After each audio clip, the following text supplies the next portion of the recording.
Listo.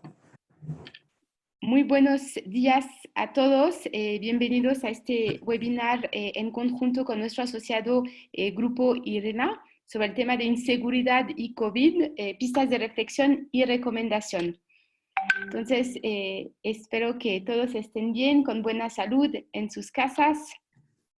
Y quiero, antes de dar la palabra a nuestro ponente, presentarlo. Romain Bordenave, que nos acompaña el día de hoy, es consultor en seguridad y CEO de Grupo IRENA. IRENA es una empresa de asesoría y servicios de seguridad que lleva más de 10 años en México y en América Latina. Ofrecen asesoría y servicios de seguridad como gestión de crisis, auditorías, capacitaciones, pero también protección ejecutiva y guardias de seguridad. Trabajan mucho con la comunidad de negocios franco-mexicanos y con clientes de prestigio como la Embajada de Francia y corporativos, pymes y escuelas. Les invito a todos para este webinar, para todas las preguntas, apuntar sus preguntas en la parte de preguntas y respuestas que se estarán tratando al final del webinar. Y también les comento que todos nuestros webinars están registrados y estarán disponibles en el transcurso del día después en nuestra página web, en nuestra sección COVID-19 webinars. Ahí se encuentran todos los replays de todos los webinars que estamos organizando desde hace más de 4 semanas. Muchas gracias y ahora dejo la palabra a Romain. Gracias por tu apoyo, Romain, en este tema y adelante. Gracias, Ayer. Sí, entonces veamos ese tema de inseguridad y COVID. Es un tema un poco difícil porque obviamente no tenemos una bola de cristal, ¿no? Para saber cómo va a evolucionar el tema de la inseguridad a futuro. Sabemos que hay un evento muy perturbador hoy que es esta doble crisis, una crisis sanitaria y una crisis económica. Y lo que podemos hacer es analizar las tendencias, ¿no? Lo que sabemos hoy de la inseguridad, de cómo funciona, cuál es su dinámica, y tratar de entender cómo esa doble crisis va a tener una influencia sobre este tema de inseguridad, y entonces veremos también qué podemos hacer para prevenir un poco esta ola, ¿no? Listo, entonces primero vamos a ajustar un poco el enfoque, ¿no? Ajustando el enfoque, primero, ¿cuál va a ser el objetivo? El objetivo es anticipar las tendencias de la inseguridad. Tratar de sentir qué podría pasar a futuro con esta doble crisis. Y la idea de esta anticipación es poder adaptar nuestra estrategia. Eso es el punto más importante, que nosotros logremos analizar esto y adaptarnos. Entonces vamos a hacer dos preguntas. La primera, ¿cómo esta doble crisis afectará el nivel de inseguridad en México? Y dos, ¿cómo podemos prepararnos para enfrentarla, ¿no? ¿Cómo podemos preparar nuestras organizaciones?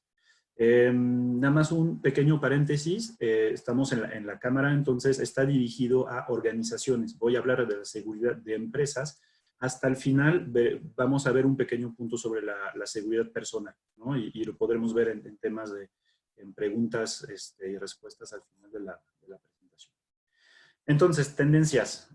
¿Cuáles serían las tendencias de COVID e inseguridad?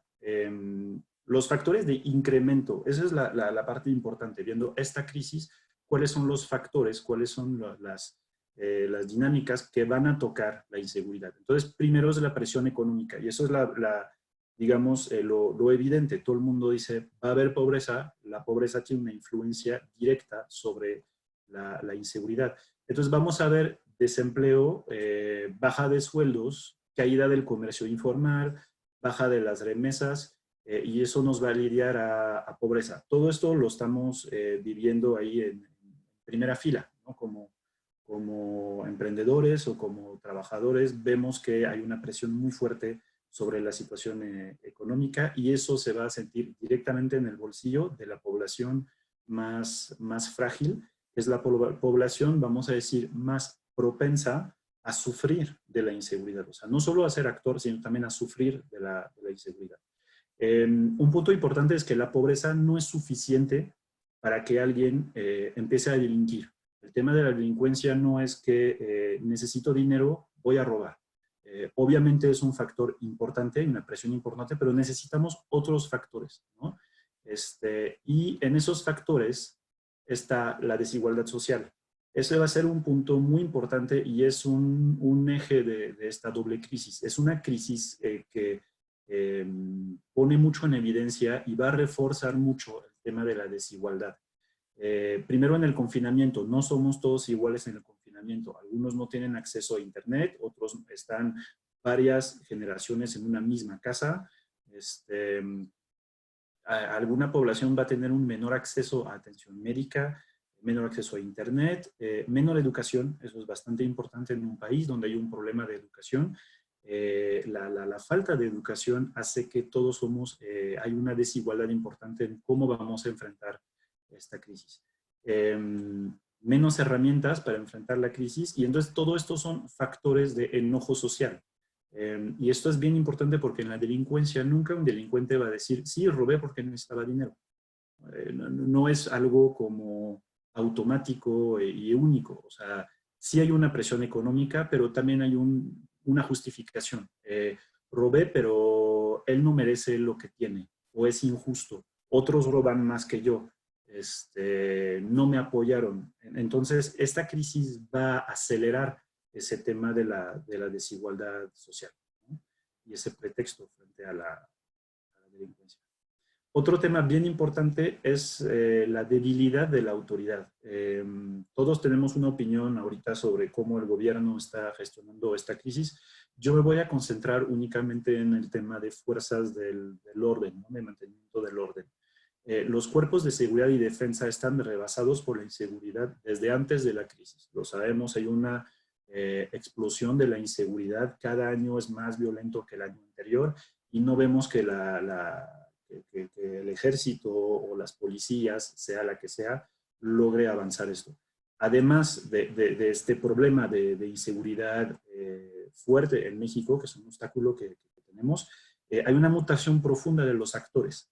Hemos tenido el año pasado la creación de la Guardia Nacional, que es un cuerpo muy joven, que todavía carece de efectivos, todavía no ha encontrado su lugar exacto en la estrategia de seguridad del país. Tenemos además un sistema de justicia penal acusatorio nuevo, tendrá 3 años en funcionamiento y todavía tampoco ha encontrado como su utilidad, no su utilidad sería una palabra muy fuerte, pero no ha encontrado como su lugar, ¿no? Y su metodología. Todavía no ha dado los resultados, ¿no?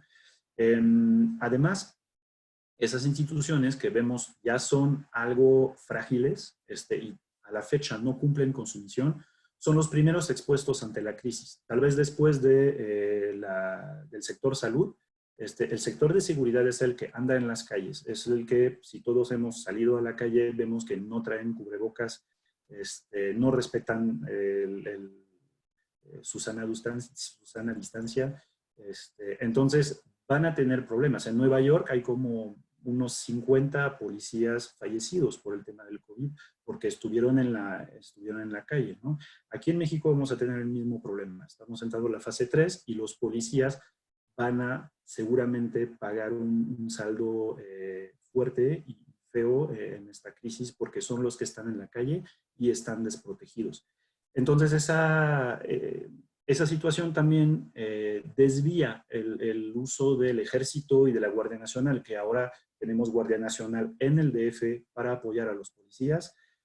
Tenemos el ejército que ya se implementó el plan DN3E, que es un plan que generalmente vemos para tema de sismos, pero que va a agarrar recursos del ejército para desplegarlos, para apoyar la población en una situación de crisis tipo desastre natural, que ahora es una crisis sanitaria. Todo esto va a hacer que tenemos una institución que va a ser incapaz de luchar contra el crimen, ¿no? Y además, pues tenemos comportamientos de vandalismo, ¿no? O sea, ya se desplegó la Guardia Nacional para proteger a hospitales, ¿no? Porque hay agresiones en hospitales y agresiones contra el personal médico que se identifica como riesgos de contagio. Entonces, el panorama no es excelente, pero también tenemos un actor muy importante en el país sobre el tema de seguridad y es el crimen organizado. ¿Cuál es el impacto de la crisis sobre el crimen organizado?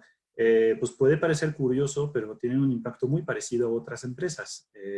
Hay una caída muy fuerte del consumo. Todos los centros de entretenimiento, bares, restaurantes, discotecas están cerrando. Entonces el consumo de drogas ha caído muy fuertemente en Estados Unidos y en Europa. Además tenemos un cierre de frontera. Y si no se trata de un cierre de frontera hermético, a veces sí tenemos controles sanitarios que refuerzan el tema de la seguridad en la frontera. Entonces los cárteles se rehúsan a pasar la droga a Estados Unidos. Y tenemos el mismo problema, tal vez una ventaja, ¿no? O sea, tenemos la misma ventaja en Europa, ¿no? En Europa también hay mucho más controles, entonces es mucho más difícil que los carteles pasen la droga. Y como cualquier empresa tienen una escasez de insumos. Los químicos que venían de Asia ya se vieron muy escasos, entonces hay un problema de producción. Y carteles, y ya se hizo público, carteles tuvieron que parar la producción, parar la distribución, aumentar los precios. Ya estamos escuchando como casi un informe de una empresa normal que tenemos hoy. Y además están aprovechando la situación. Van a aprovechar la situación. ¿Cómo lo van a hacer? Bueno, explosión de precios. Digamos que la droga no es un mercado que tiene precios regulados. Y golpes de comunicación, ¿no? Comunicación para otra vez debilitar al gobierno, ¿no? Entonces hemos tenido ese tema de repartición de canastas y de insumos a la población, ¿no? En varios estados y en zonas rurales, ¿no? Bueno, no únicamente rurales, lo hemos visto en Reynosa, por ejemplo, en la frontera, ¿no? Pero hay que entender que el crimen organizado no es un ente único y homogéneo.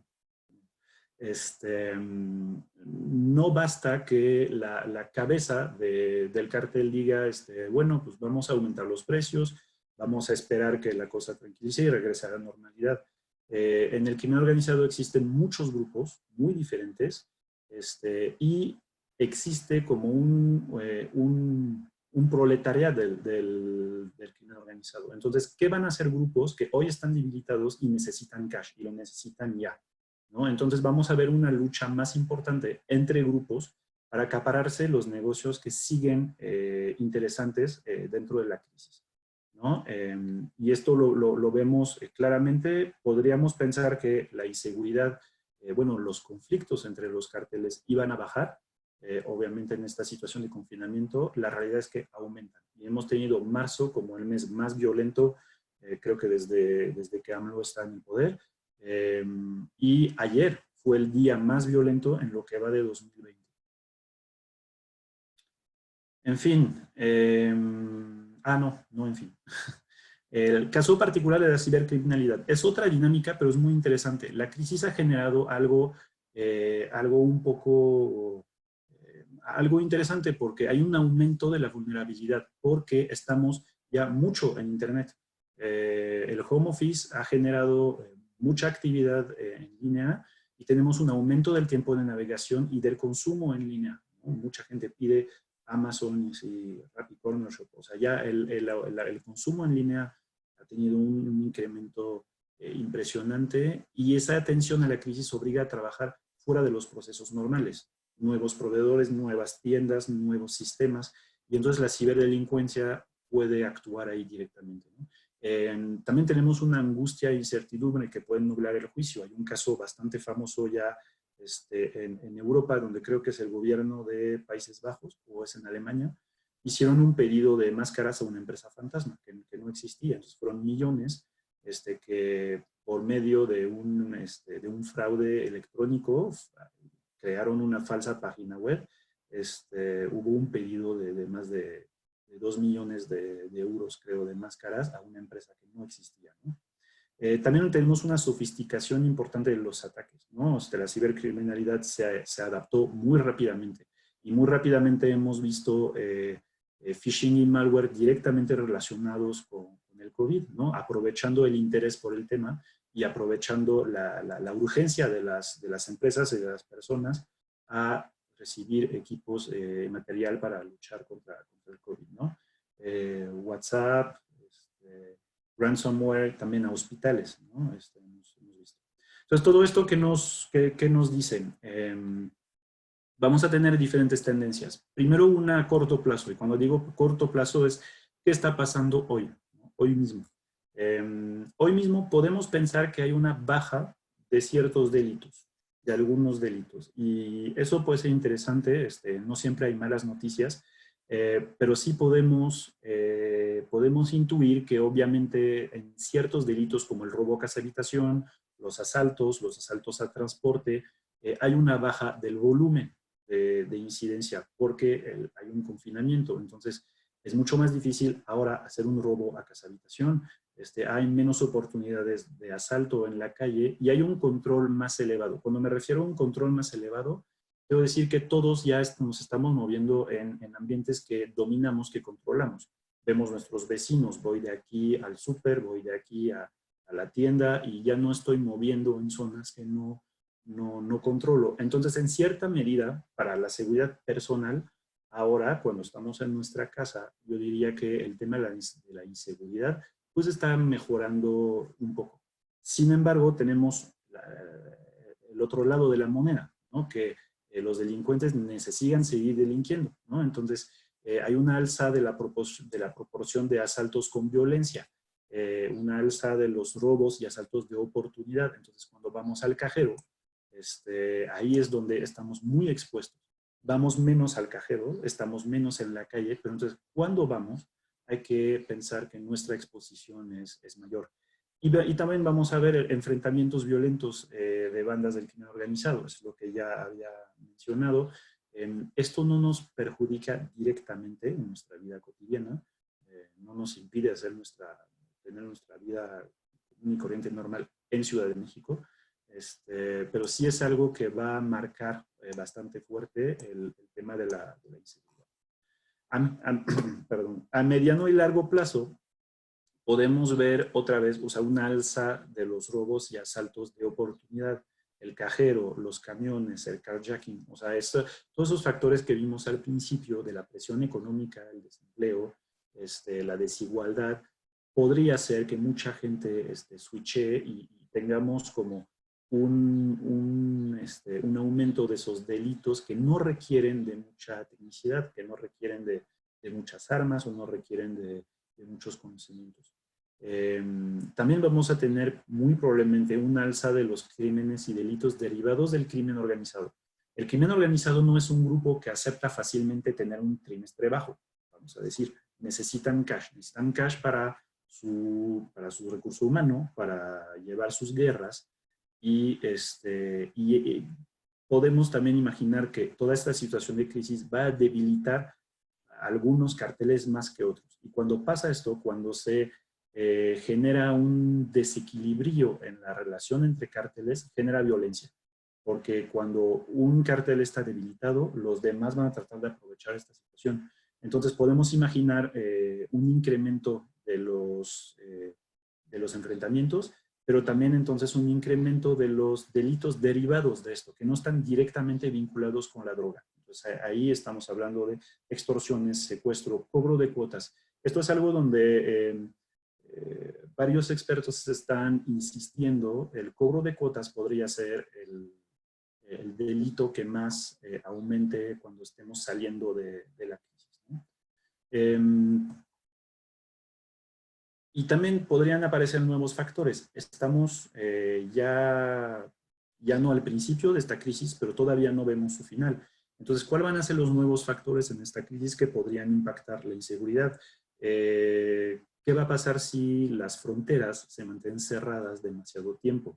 ¿Qué va a pasar si la crisis tiene una duración muy extensa y llegamos a una crisis económica mucho más fuerte de lo que estamos pensando, y también llegaría a paralizar las fuerzas de seguridad? Las fuerzas de seguridad van a estar totalmente acaparradas por el tema del COVID, ¿no? Escasez de insumos, no es un tema que tenemos hoy muy presente todavía, pero si llegamos a tener escasez de insumos, podríamos llegar a tener saqueos, situación problemáticas, y entonces también una desviación de lo que tiene valor y de lo que no. Hoy es mejor robar un camión de iPhone que un camión de verduras, de pasta, ¿no? Vamos a decir. Pero mañana, ¿cuál será el valor de las diferentes mercancías, ¿no? Entonces hemos visto tendencias, ahora vamos a ver algunas recomendaciones y ahí sí me concentré en empresas, ¿no? En organizaciones. Vamos a ver al final algo de recomendación personales, pero está enfocado bastante a empresas. Primero hay que abrazar la problemática de la seguridad.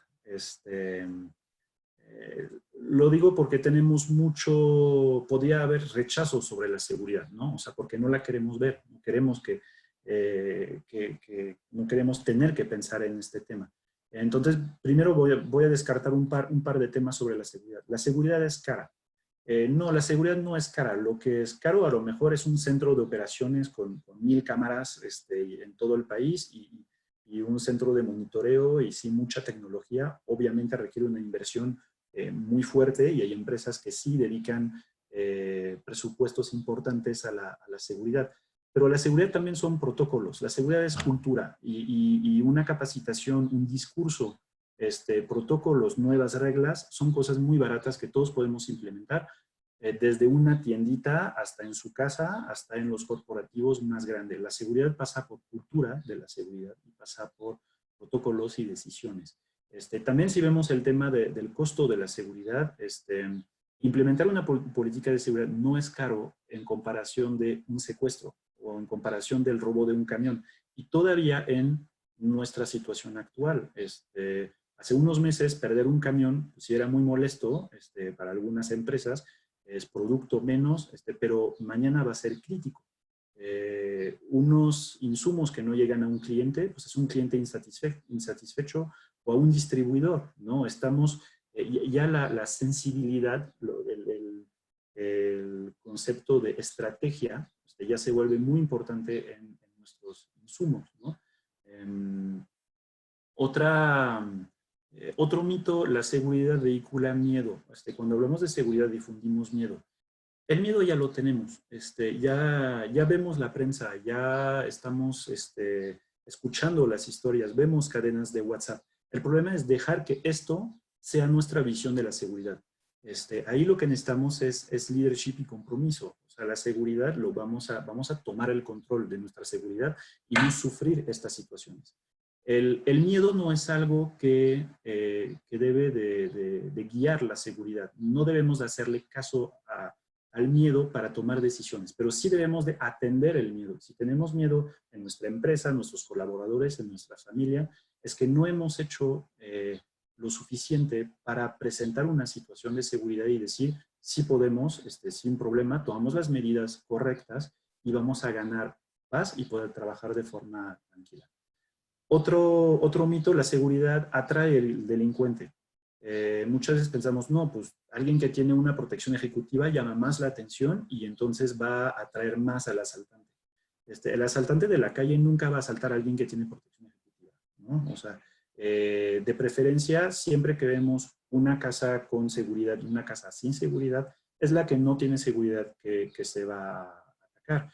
Y de hecho tenemos en seguridad algo que llamamos el dilema de la seguridad. El dilema es que siempre estamos protegidos cuando el vecino está menos protegido que nosotros, porque es muy difícil erradicar la delincuencia, es una misión casi imposible, pero la idea de la seguridad es que nosotros no seamos la primera víctima, ¿no? ¿Cuáles son los beneficios de la seguridad? Ahí tal vez hay una oportunidad en esta situación de crisis.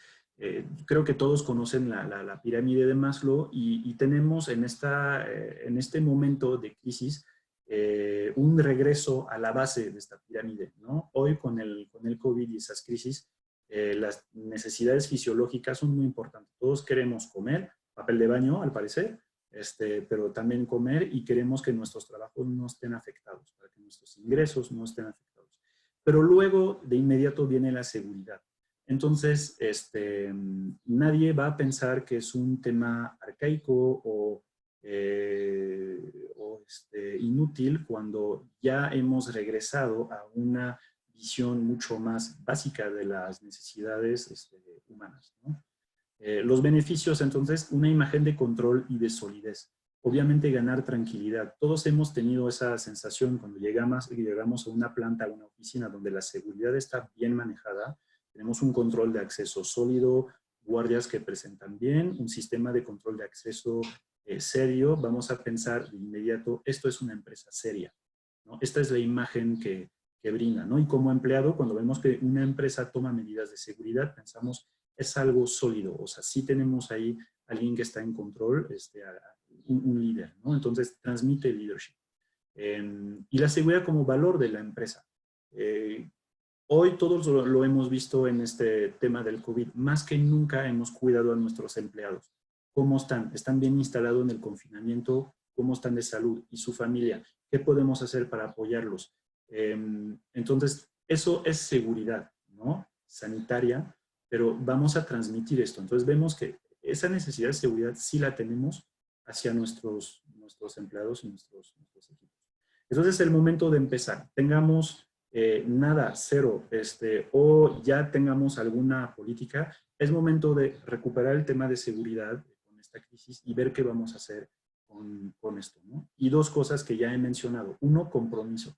Anunciar si vamos a cuidar la seguridad de nuestros activos, de nuestro personal, de nuestros sitios, porque nos importa y porque estamos en control de nuestra actividad. Y leadership. Es bien importante que alguien sea la cara de la seguridad. Si no tienen un director de seguridad, si no tienen alguien, un gerente, alguien que pueda hacer eso, o hasta si lo tienen, es importante que las cabezas de la empresa puedan transmitir este mensaje, ¿no? Transmitir que les importa y sean los primeros en respetar esas reglas, ¿no? Pues lo primero es compromiso, leadership, y eso es muy barato. Eso es barato, es comunicación, es discurso y son protocolos, ¿no? Es incluir en la empresa esa actividad. ¿Por dónde empezar? Realizar un análisis de riesgo. Esto es válido para todas las estructuras y todos los niveles, no importa el tamaño. Primero, ¿qué voy a proteger? ¿Qué es estratégico para mí? Tengo personal clave, son mis expats, son mis directores, son mis oficinas, unidades de producción, obras, sucursales. ¿Qué es estratégico para mí?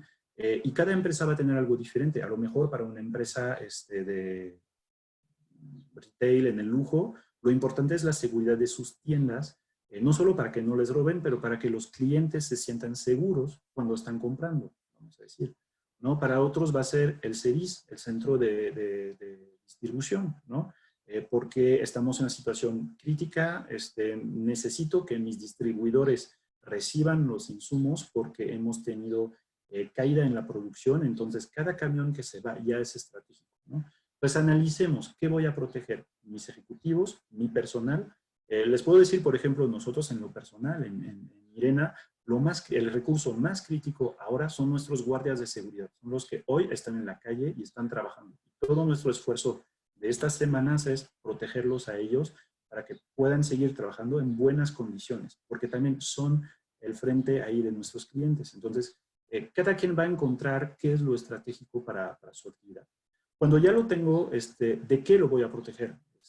¿Cuál es el riesgo? ¿No? Ya hemos visto un poco las tendencias, pero ahí conocemos la situación de México y tenemos que ver qué va a pasar ahí. Es más probable un robo, un asalto, un secuestro, amenazas, un desastre natural, espionaje, ciberataques, en fin, saber de qué lo voy a proteger, porque no se trata de blindar todo, ¿no? ¿Y cuál es la probabilidad que suceda? Hay una probabilidad alta, baja, mediana, ahí sí es un ejercicio de intuición, pero también podemos tener informaciones claras, ¿no? ¿Cuántas veces me ha sucedido en el pasado? ¿Cuántas veces ha sucedido a mis vecinos? A mi sector, ¿cuál es la tendencia? ¿Cuál es la evolución del valor de mis activos, ¿no? Y finalmente, ¿cuál sería el impacto? El impacto alto, bajo, crítico, un daño ligero, extremo, es un daño económico, es un daño operativo, porque me robaron insumos que llegaban de Veracruz y no tengo cómo producir, entonces no tiene un valor económico muy alto, pero me está parando la producción. Un valor reputacional, asaltaron mis clientes dentro de mi tienda, ¿no? Entonces, no hubo mayor daño, casi no se robó nada, podemos decir, pero el daño a la imagen ya es importante, no se puede ir a comprar en esta tienda de forma segura. Y todo esto del impacto nos permite hacer una lista de prioridades. ¿Dónde está el impacto más importante en el recurso estratégico? Eso debe ser mi prioridad, porque no van a atacar todo de un solo golpe, ¿no? Soluciones para las organizaciones. Cuando ya tienen este análisis, hay varias cosas que pueden hacer. ¿Qué es lo que quiero proteger y cómo lo voy a proteger? Entonces, personal clave. Tengo expats, tengo directores. Puedo hacer que sus casas estén seguras. Puedo sensibilizarles a los riesgos. Una plática de prevención del delito. A lo mejor pueden tener choferes, protección ejecutiva, pero ya estamos hablando de corporativos de alto nivel, con ejecutivos bastante expuestos. Y hay otras herramientas, GPS, etcétera, ¿no?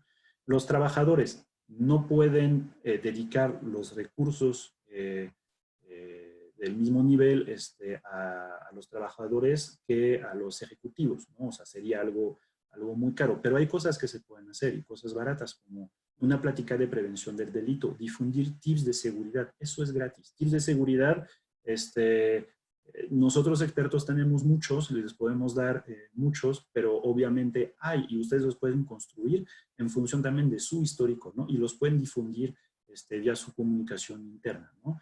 Brindarles un transporte seguro, ofrecerles la posibilidad de un número de atención.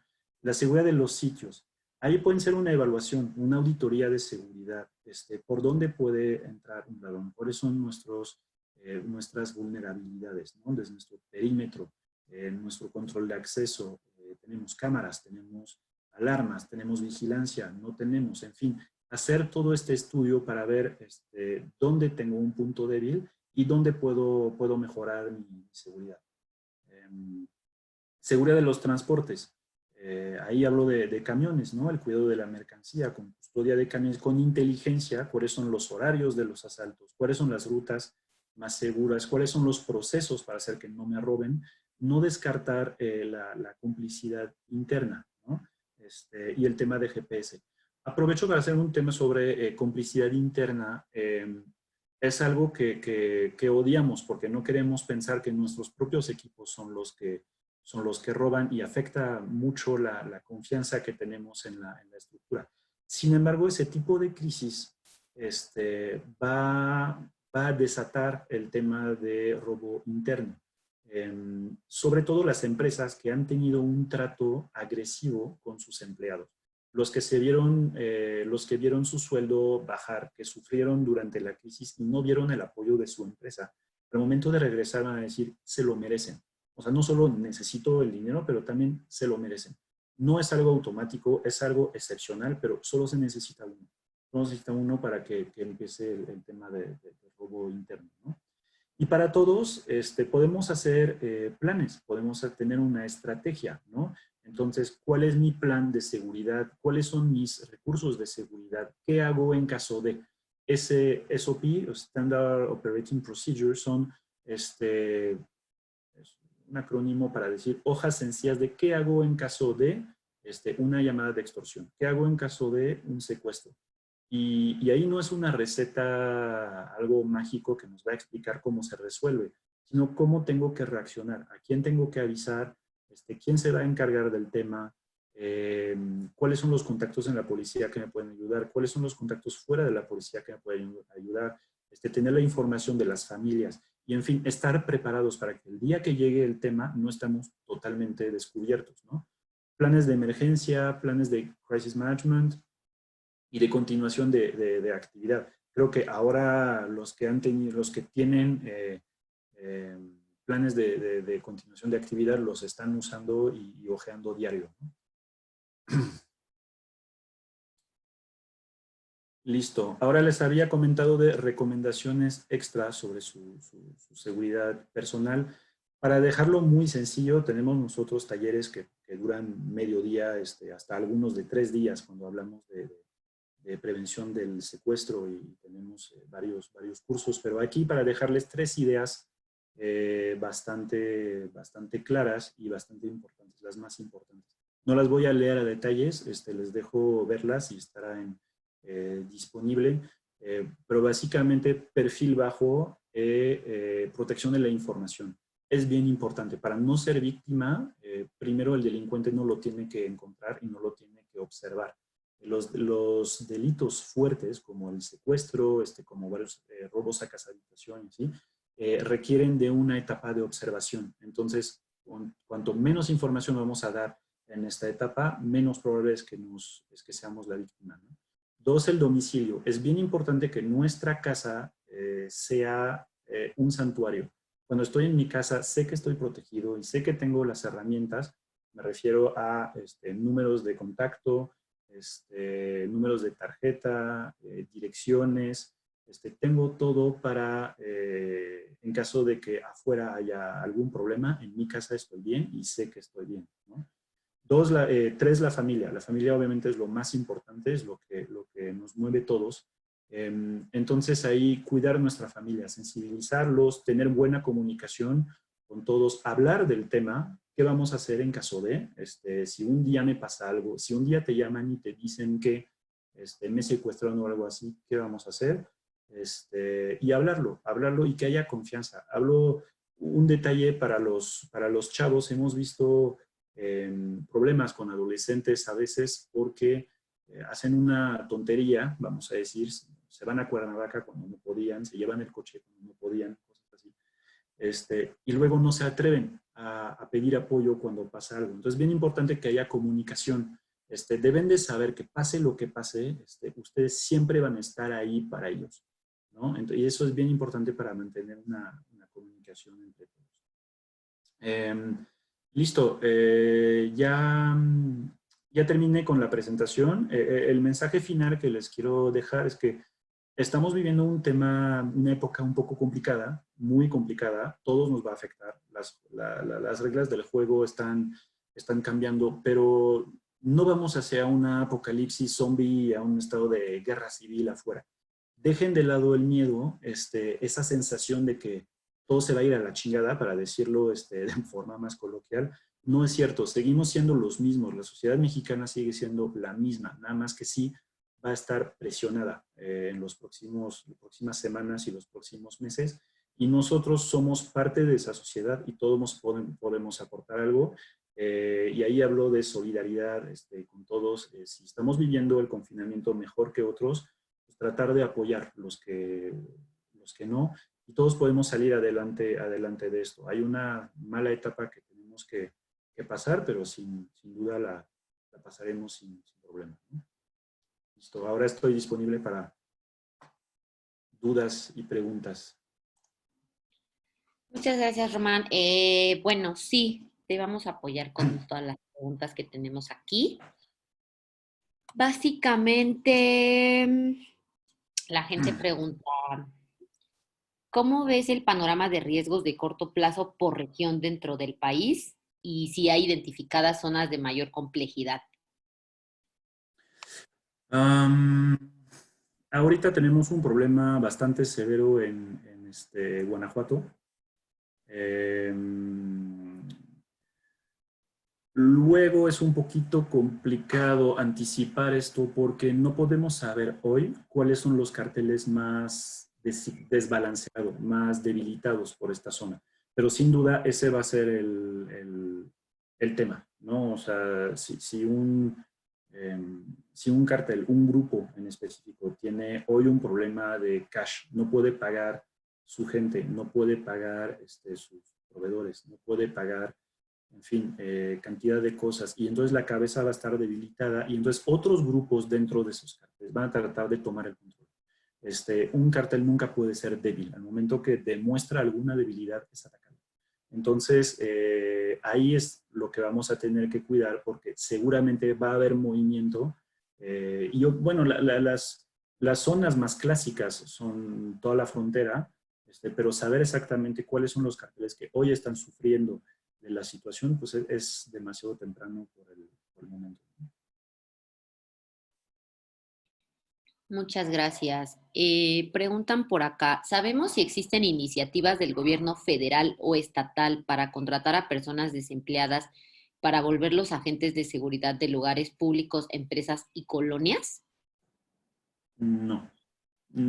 Eso nosotros como empresa de seguridad privada, lo que hemos tenido ahí, o sea, no hay ninguna acción. Lo que se ha hecho es una colaboración entre el gremio y la autoridad pública para asegurar que seamos actividad esencial, para asegurar que pudiéramos tener en algunas situaciones específicas el apoyo de la policía, por ejemplo, en el tema de saqueos a tiendas y así, y tenemos una relación muy estrecha para que el sector se adapte muy rápidamente, ¿no? Pero realmente que el Poder Federal haya ido hasta eso, no ha habido, no ha habido ninguna acción por el momento en ese sentido y dudo mucho que haya algo tal, ¿no? Ok, a ver, alguien aquí pone, la actuación reciente del gobierno con iniciativas como la ley de amnistía no ayudan a la seguridad que se vislumbra al respecto. Y bueno, ¿se prevé algo sobre la generación de más iniciativas de este tipo? Sobre más iniciativas, no que yo sepa, luego sobre el impacto, sobre la inseguridad, es muy difícil de medir porque no tenemos una clara visión de cuáles son o yo por lo menos, una clara visión de los perfiles que están amnistiados. Muchas veces el gobierno ha repetido que los que se ligan no son los delincuentes peligrosos. El problema es que a mí la duda que me genera es que de por sí tenemos un problema de justicia muy fuerte. O sea, hay digamos que de 100 delitos, 93, 4 no se denuncian, para empezar, ¿no? De los 6% que se denuncian, agarran como el 0.5. Entonces, ¿quién están liberando? O sea, es como, hoy los que están en la cárcel, ¿qué hicieron para llegar hasta la cárcel? Entonces es una información que hoy, o sea, yo por lo menos no tengo ese tema de amnistía. Yo creo que realmente es como una gota en el océano de inseguridad que ya estamos viviendo. O sea, no es algo que realmente va a ser un factor importante. No ayuda a la confianza de la población, definitivamente, pero no es algo que vaya a ser realmente un factor importante. Ok, a ver, por acá nos preguntan, ¿es importante tomar en cuenta algún protocolo especial dentro de la seguridad personal para expatriados o existe un factor de mayor riesgo? No, el expat no está ni más protegido ni menos protegido. El expat es un ciudadano común y corriente. La ventaja del expat, yo voy a decir, no común y corriente, ¿no? Porque tiene un poder adquisitivo más importante, pero por lo general vive en una zona donde no destaca de los demás. La ventaja que tiene el expat es, en cuanto a ciertos delitos, no está visible. Visible en el sentido que acaba de llegar al país y aunque lleve 3, 4 años, poca gente lo conoce, poca gente lo ha identificado. Entonces es tal vez más fácil a veces para el expat pasar desapercibido. O sea, nunca olvidemos que los que sufren de la delincuencia son los mexicanos, o sea, en primer lugar. Sin embargo, una casa habitación, un asalto, son temas de oportunidad. Entonces, expat o no, ahí es la misma idea, ¿no? Y hasta el expat a veces con su comportamiento pues, puede resultar un blanco más fácil, ¿no? O sea, si pasea un poquito como turista o si no presta atención, si no entiende bien porque acaba de llegar, entonces a lo mejor podría parecer un target un poquito más fácil en los crímenes de oportunidad, pero realmente creo que no. O sea, respetar las mismas reglas de seguridad que los mexicanos. Eso siempre les digo a los expats, escuchen lo que les dicen sus colegas mexicanos, ¿no? Tenemos expats que se van de vacaciones, de fin de semana, así por todos lados porque quieren descubrir México.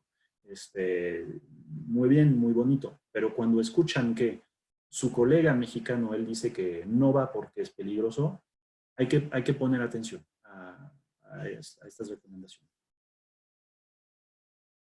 Muy bien, gracias. Oye, a ver también, bueno, desde el punto de vista de la información que nos diste, ¿qué impacto hay en zonas turísticas? En cuanto a inseguridad, Sí. porque económicamente, obvio, están en el piso, en inseguridad por el momento no hay una mayor incidencia, no hay cifras, no hay algo que podamos saber. O sea, el confinamiento y la baja de la actividad hace que está muy nublada la situación de inseguridad allá, pero creo que sería como aquí. O sea, es un tema de oportunidad, ¿no? Pero ahorita las zonas turísticas ya están vacías. O sea, todo el tema de, o sea, todo Cancún, El Carmen, toda esta costa, ya está bastante vacío por la actividad, por la caída de la actividad económica y de los viajes, ¿no? Tenemos que esperar a ver cómo evoluciona en cada región y cómo evolucionan los modos de operación para saber cómo adaptar el turismo, ¿no? Sí, es una pena ahorita el turismo, ¿no? Pero bueno. Nos preguntan por acá si tendrás algunas cifras de aumento en robo de mercancía y las rutas, bueno, como para identificarlas y qué tipo de mercancías son las más afectadas. Ok, eso requeriría de un webinar completo. Ahorita hay una caída fuerte de los movimientos de mercancías y no tenemos cifras. O sea, esta crisis empezó en marzo. Ahorita no tenemos cifras claras sobre la evolución de este delito y lo más probable es que esté a la baja porque hay una baja de la actividad. Sobre las rutas es algo que no es nuevo y no creo que haya sido impactado con el COVID, pero aquí es una información un poquito difícil de proporcionar porque tendría que nombrar carreteras y así, pero hay varios informes que presentan todo esto. Puedo buscar la información y mandársela a la persona que pregunta. Existen varios reportes sobre las carreteras más peligrosas, horarios y así, ¿no? Y también si tienen camiones, o sea, dependiendo de su sector, le invito a acercarse a asociaciones del sector, porque ellos tienen un conteo regular de estas cosas, ¿no? Sí, sería ideal si nos puedes compartir material de Uh-huh. eso, porque hay unas cuantas preguntas ahí respecto a eso, a transporte, a robos Okay. en rutas y tal. Entonces, tal vez si nos puedes compartir material para colocarlo junto a la presentación en nuestro sitio, estaría muy bien. Muchas Muy gracias. bien. Nos preguntan, ¿crees que el crimen organizado amplíe sus actividades respecto a artículos médicos o de primera necesidad, como alimentos, medicinas? Sí, definitivamente. El crimen organizado es una organización muy ágil, o sea, es muy ágil. Entonces ellos van donde está el dinero. Y ahorita podemos imaginar que no se están quedando sentados en sus casas con tapabocas, ¿no? O sea, van a ver si no pueden vender droga, ¿qué es lo que van a hacer? Van a diversificar sus negocios, ¿no? Y es lo que hacen y son muy ágiles en esto. Entonces sí hay que esperar eso. Hay que esperar eso. Lo que está tomando valor hoy va a ser target de los grupos de crimen organizado, porque tienen todo, lo saben hacer, tienen las armas, compran protección de la policía, entonces cambian de negocio en nada. Gracias. Nos preguntan por acá algunos tips de seguridad, pero bueno, me parece que los diste y están en la presentación, así que los podemos compartir posteriormente. Y también, bueno, un poco en relación con eso, ¿alguna recomendación o algo para manejar temas de corrupción con la autoridad? ¿Sabes si existe alguna línea para reportar? Bueno, línea para reportar, sí. O sea, hay un SAR es como la expresión, ¿no? Hay un SAR anticorrupción en México. Ahorita, la verdad, no se me escapa quién es. O sea, digamos que no tienen un rendimiento espectacular. Y hay contralorías en los diferentes gobiernos que también pueden ser lugares para reportar y denunciar esa corrupción. Entonces, dependería mucho del caso, de dónde, de qué tipo de corrupción, de qué sector, de qué institución.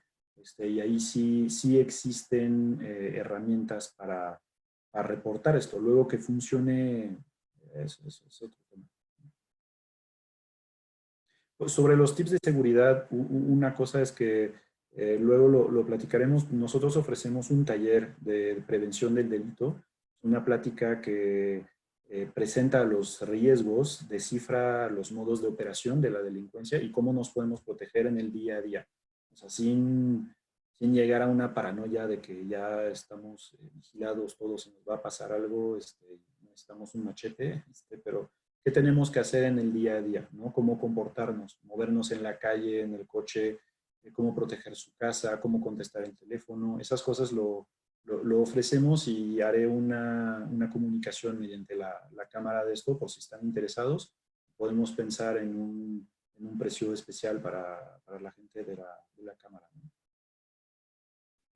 Alguien más pregunta por aquí si, bueno, ustedes o alguna organización que sepas genera algún boletín de seguridad para que se puedan suscribir. Sí, hay muchos. En el sector hay muchos. Nosotros hacemos uno. Hacemos uno dirigido a nuestros clientes para el tema para que vean como la evolución de las tendencias. Hay, sí, muchos. Si quieren nos puede dejar sus contactos y vemos cómo compartir algún formato, ¿no? Sin embargo, hay que estar conscientes que no tenemos cifras, no tenemos datos duros, no sabemos lo que está pasando en la calle hoy. Y eso es la gran dificultad. En México hay un problemón general con las cifras y la incidencia delictiva y el cálculo y así, pero sí podemos captar tendencias. Hoy en las notas que hacemos son semanales para ver cómo evoluciona el tema estructural, ¿no? de la seguridad. Perfecto. ¿Qué opinas del uso de vehículos blindados? Nos preguntan por acá. Es bueno, depende mucho del perfil de la persona. O sea, el vehículo blindado es una herramienta de seguridad como cualquier otra. Entonces, responde a un riesgo, a una amenaza.